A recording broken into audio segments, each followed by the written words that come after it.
Hey, what's up, y'all? Just checking in on Tuesday for virtual class for the A-Day crew.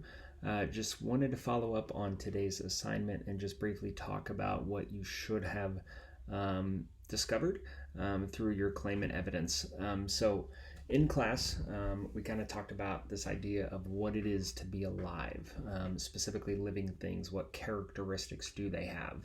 And so we had a list of eight characteristics, most of which, all of which, you actually see in yourself pretty regularly.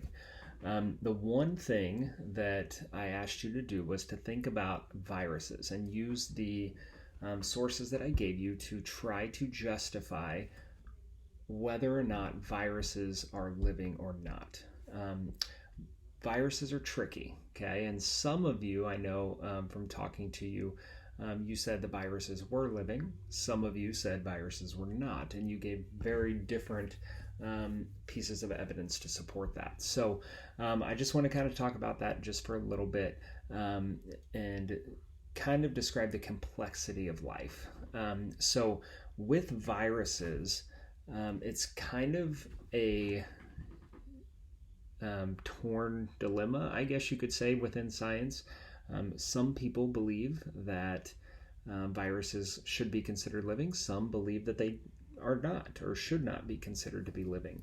And again, I think that this identifies the imperfectness with science and the ability for science to change over time. And I think that's really important for us to understand. Additionally to that, something we need to know about the eight characteristics of life is that living things don't always fit those eight characteristics. For the most part, living things do. Us humans, we fit those eight characteristics, but sometimes it doesn't quite work that way. And sometimes things can have those characteristics, but not necessarily fit into the living organism category. For instance, fire is an example that I always give. So fire really fits all eight characteristics except for two. Okay, and that is that they have genetic information and they have cells. Right outside of that, pretty much they fit every category to a certain extent, every characteristic to a certain extent. But we would not consider fire as a living thing. Okay, so notice that there's kind of that imperfectness. Viruses kind of work the same way. Viruses, the thing that kind of sets them apart from a lot of things that have some of those characteristics, but not all of them, is they do have genetic information. They do have DNA, which is pretty important for living things because what that DNA is going to do is make up everything that is that organism. So if I were to say a way that I would lean with the viruses, I would probably say that they have the potential to be considered living because they have that genetic information. Okay, but also some of you that said the adverse, that's okay as well, and it's honestly right. There's really no right answer with this one. And if you were to Google this and kind of search into the research and kind of get an idea of where science sits on this, you would see the same thing. People are torn, and that's okay. Again, it draws us back to that idea of in science, it's important to make claims, find evidence for it, and then continue to ask questions. Okay, we're never satisfied with just one answer.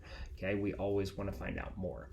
Okay, so now that we kind of have a general idea of what life looks like, we're going to kind of take a next step and we're going to look specifically at living organisms. We're going to specifically look at us as humans, okay, and what makes us up.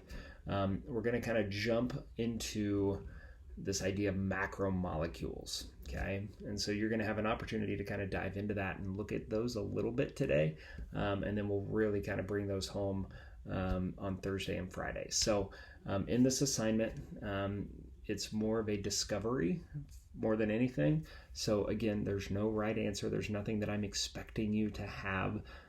So just focus on just the exploration piece and really trying to just wrap your brain around what these things are, what they look like, and how they kind of are incorporated within our lives. Okay. I hope you have a wonderful day, and I cannot wait to see you all on Wednesday. Take care.